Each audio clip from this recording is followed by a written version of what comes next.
अपने अपने आप को आप जो है जांच सकते हैं, अपने आप को तैयार करें, वचन में भरपूर होना है। जब भी आप खड़े होंगे परमेश्वर के वचन से आपको कलीसिया को आपको भरपूर कर, चाहे आप कोई भी क्यों ना हो। तो एक शारीरिक मनुष्य आत्मा की बातों को ग्रहण नहीं करता है। इस बातों को बोलने से ये मूर्खता की बात जैसे लगेगा, एक तो दिमाग में भी नहीं घुसेगा, घुसने से भी समझेगा कि ये कुछ भी होने वाला नहीं है। उस मसीह को, जो मसीह यीशु जो शरीर में था, और उस मसीह यीशु को उस परमेश्वर की आत्मा ने उसको मुर्दों में से जी उठाया, मारे में से जिलाया। लेकिन इसी नश्वर शरीर में परमेश्वर ने अपनी आत्मा को जो आपके अंदर में डाला है, और वही आत्मा से जो आपके अंदर में डाला है, वही आत्मा से जो आपके अंदर में, वही आत्मा आपको उससे जिलाने की ताकत रखता है।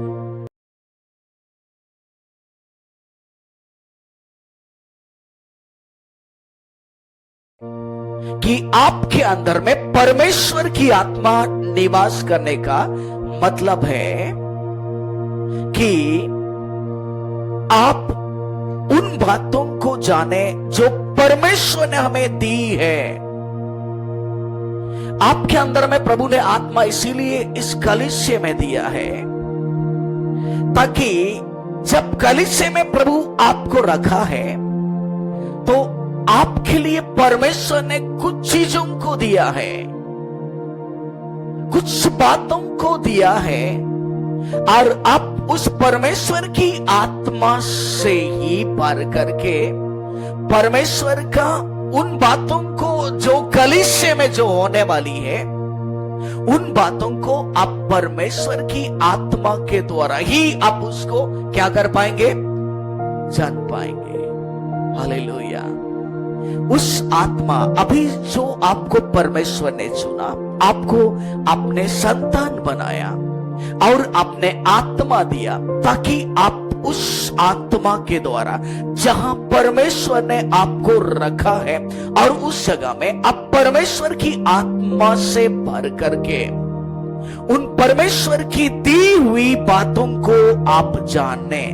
इसलिए हमने संसार की आत्मा को नहीं पाया है, हमने उस संसार की आत्मा को निकाला है और उस परमेश्वर की आत्मा को पाया है,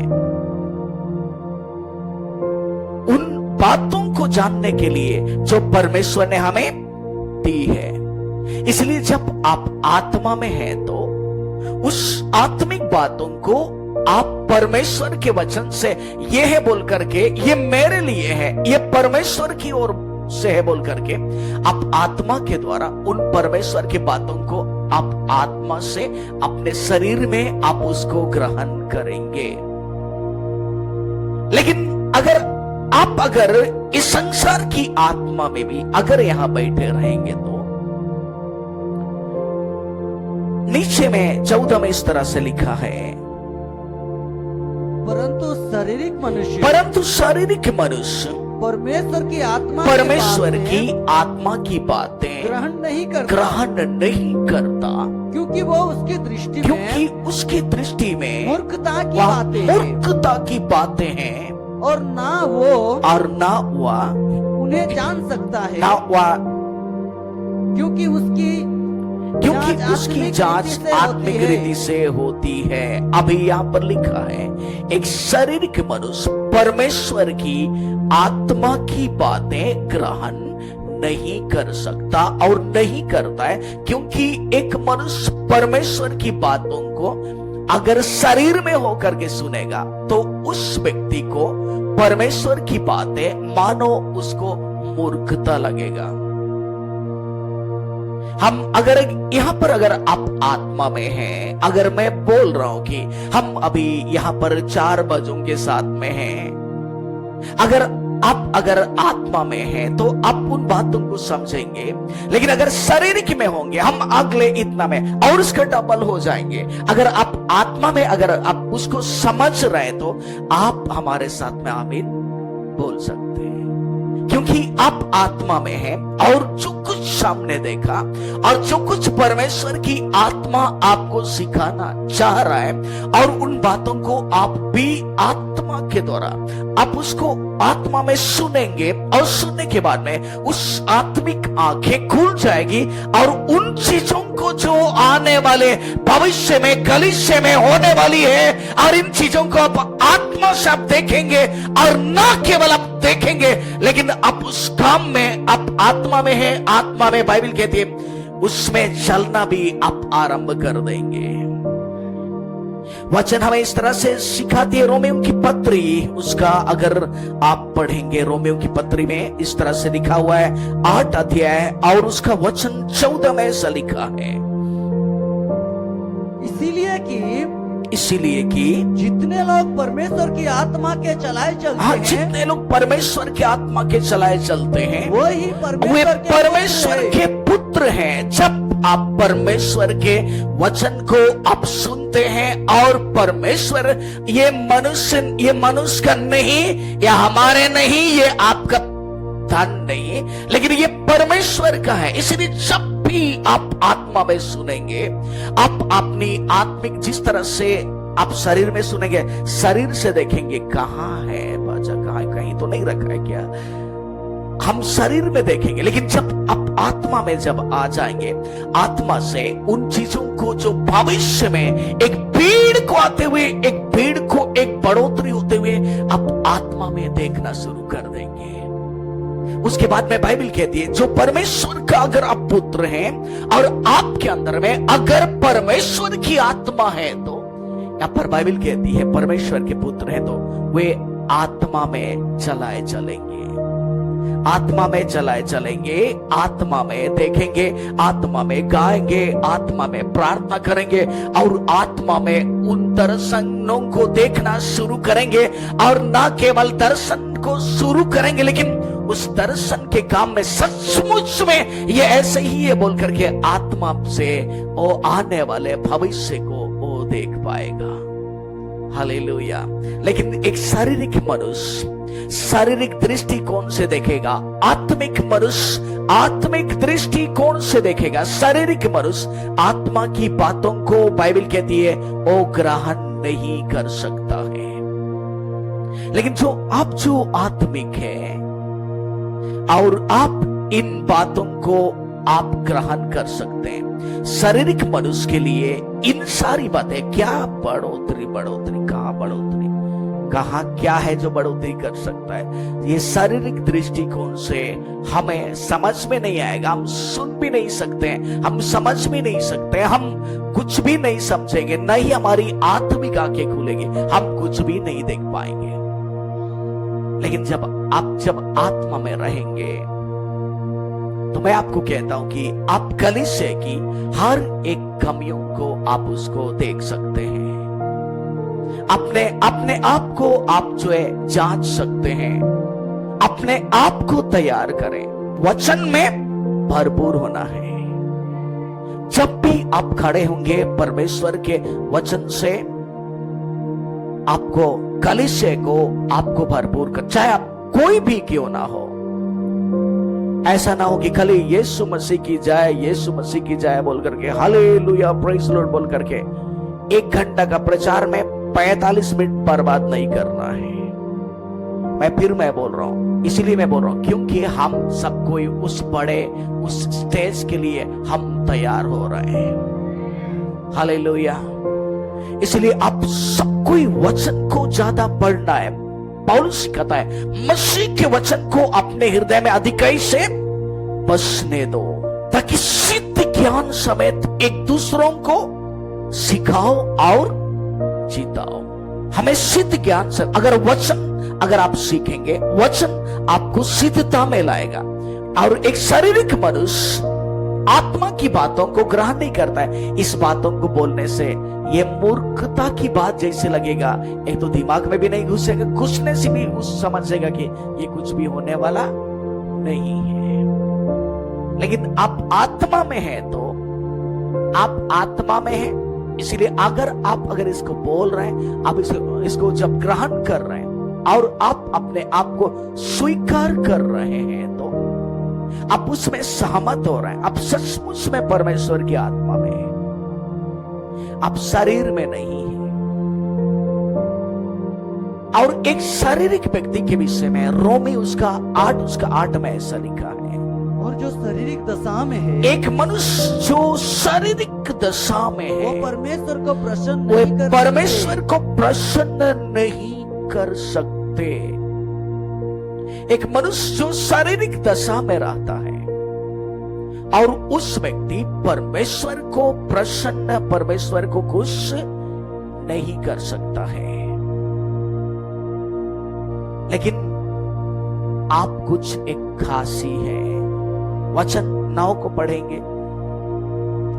परंतु जबकि परमेश्वर का आत्मा तुम में बसता है लेकिन परंतु जब परमेश्वर का आत्मा तुम में बसता है तो तुम शारीरिक दशा तो में तुम नहीं शारीरिक दशा में नहीं परंतु आत्मिक दशा में हो। परंतु आत्मिक दशा में हो।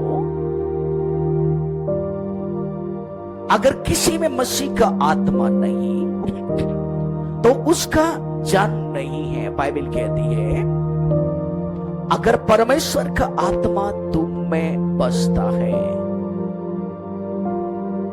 आप इस बात को समझ रहे, अगर आपके अंदर में परमेश्वर की आत्मा अगर वास करता है तो आपका आगे आगे नाम यह हो रहा है कि आप शारीरिक दशा में नहीं है। आपको लगता है कि परमेश्वर का आत्मा मुझ में आ रहा है, मेरे अंदर परमेश्वर की आत्मा है, तो आप शरीर में ही हैं लेकिन आप शारीरिक व्यक्ति नहीं हैं, आप आत्मिक व्यक्ति हैं। बोलिए, सब कोई बोलिए आत्मिक। हम अपने मुंह से बोले हम आत्मिक दशा में, और घोषणा करें हम आत्मिक दशा में, अपने व्यक्तिगत के लिए घोषणा करें मैं आत्मिक दशा में हूं, मैं आत्मिक दशा में हूं। ये आपने कहा कि आप आत्मिक दशा में हैं, और यदि किसी में मसीह का आत्मा अगर नहीं है तो उस व्यक्ति मैं आत्मिक दशा में हूं बोल करके अपने मुंह से भी नहीं बोल पाएगा। लेकिन आप जो आत्मिक दशा में हैं और उन चीजों को देख करके बोल रहे हैं कि मैं आत्मिक दशा में हूं, और आप आत्मा में, आप उस बातों को आत्मा से आप उसको बोल रहे हैं। और वचन 10 में ऐसा लिखा है यदि मसीह तुम में है, अगर मसीह तुम में, मसीह का आत्मा आपके अंदर में, मतलब मसीह आप में है, तो देह पाप के कारण मरी तो हुई है, देह पाप के कारण मरी हुई है, परंतु आत्मा धर्म के कारण, लेकिन आत्मा धर्म के कारण जीवित है। अभी जीवित है। अभी आपके अंदर में जो आत्मा है, और उस आत्मा इस धर्म के कारण, जो परमेश्वर की आत्मा आपके अंदर में है, इसलिए आप धर्म के कारण आप आत्मा में जीवित हैं। तो आप एक आत्मिक इंसान हैं, और आपने उस आत्मा में होने के चलते आपने या हम सबों ने इस शारीरिक मनुष्य को हमने क्या किया है, इसको मार डाला है। जगने से जग सकता है, लेकिन हम उसको मारा है। हालेलुया। एक बात को इस कड़ी में आपको मैं बताना चाह रहा हूं कि बहुत ही अच्छा है। अभी आप आगे पढ़ेंगे, वचन 11 में आएंगे। ओ हम सभी कोई आत्मिक मनुष्य हैं। अभी 11 को पढ़ेंगे। यदि उसी का आत्मा, यदि उसी का आत्मा यानी कि मसीह की आत्मा, जिसने मसीह को मरे हुए में से जिसने जिलाया, मसीह को मरे हुए में से जिलाया, तुम में बसा और हुआ है, वो आत्मा तुम में बसा हुआ है, तो जिसने मसीह को मारे हुए में से जिलाया, जिसने मसीह को मारे हुए में से जिलाया, वो तुम्हारी नश्वर देह को, वह तुम्हारे नश्वर देह को, नश्वर देह को अपने आत्मा के द्वारा, अपनी आत्मा के द्वारा, जो तुम में बसा जो हुआ तुम है, में बसा हुआ है, जिलाएगा। अभी देखिए, यदि उसी आत्मा जो परमेश्वर की आत्मा है, और उस परमेश्वर की आत्मा मसीह यीशु जो शरीर में था और मसीह यीशु में भी परमेश्वर की आत्मा आया और उस मसीह को, जो मसीह यीशु जो शरीर में था और उस मसीह यीशु को उस परमेश्वर की आत्मा ने उसको मुर्दों में से जी उठाया, मारे में से जिलाया और वह नश्वर देहों को भी अपने आत्मा के द्वारा जो तुम में बसा हुआ है, उस आत्मा जो तुम में बसा हुआ है, वो आत्मा आपको भी उस नश्वर देह से उसको क्या करेगा? नश्वर देह का मतलब समझते हैं क्या? नश्वर देह मतलब जो है, हिंदी का इतना इतना शब्द है ना, एक मरा हुआ शरीर हम एकदम बिल्कुल मरा हुआ है, मतलब जिंदा तो है लेकिन एक मरा हुआ शरीर की तरह, आत्मिक मृत्यु जिसको बोलते हैं। आत्मा में आदम जैसे मारा गया है, दुनिया के लिए जी रहा है। अभी ये शरीर एक नश्वर एक शरीर है, एक मृत्यु शरीर है और उस मृत्यु के मार्ग में मृत्यु के लिए जिंदा होकर के उसमें दौड़ रहा है, अपने कार्य से, अपने विचार से, अपने अविश्वास से, उस अविश्वास में जो दौड़ रहा है।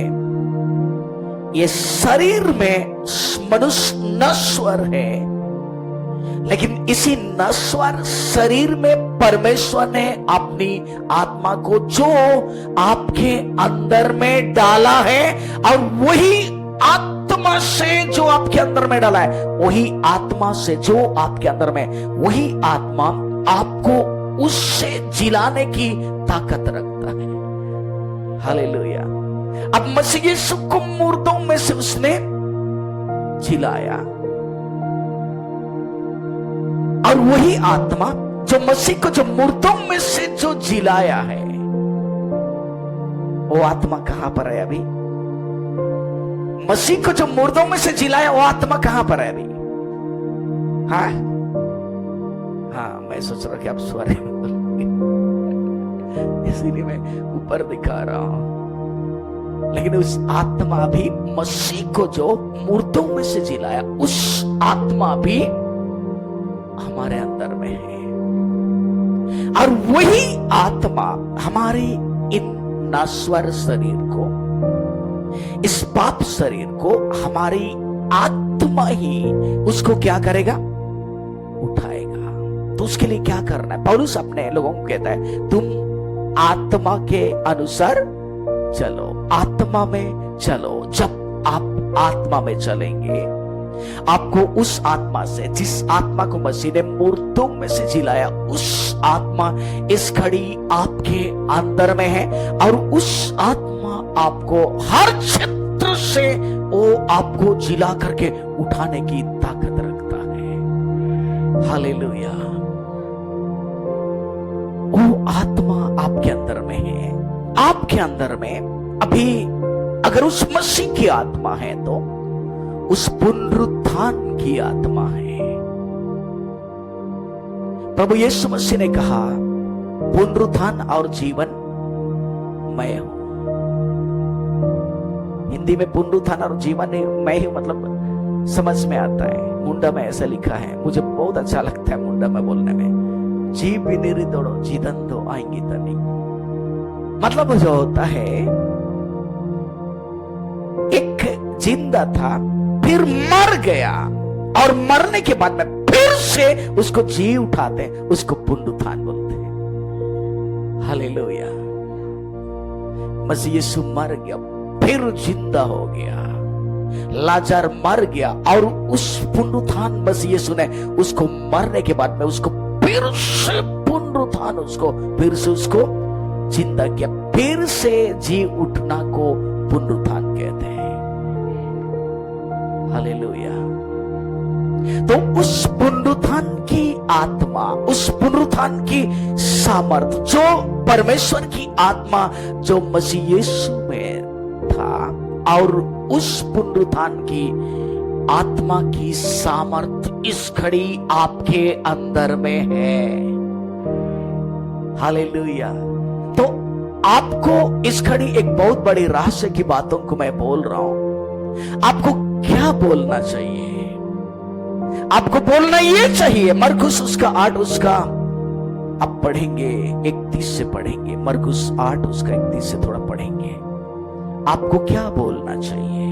जब वो उन्हें सिखाने लगा कि मनुष्य के पुत्र के लिए अवश्य है कि हाँ वो बहुत दुख उठाए हाँ और पुरनिये और प्रधान याजक और शास्त्री उसे तुच्छ समझकर मार डाले और वो 3 दिन के बाद जी उठे।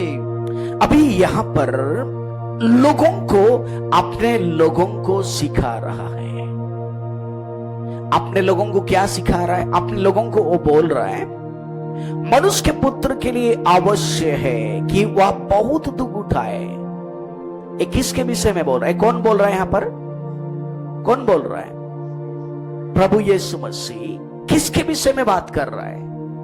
अपने विषय में, कि वह बहुत दुख उठाए और पुरनिये और प्रधान याजक और शास्त्री उससे तुच्छ समझकर उसको मार डाले। वो लोग तुच्छ समझ करके लोग मार डालेंगे, लेकिन वह तीसरा दिन ओ मृतकों में से जी उठेगा। उसके कहने का मतलब यह कि लोग मुझे पकड़ेंगे, मारेंगे, गड़ेंगे, लेकिन मैं मृतकों में से मैं तीसरा दिन में जी उठूंगा। हालेलुया।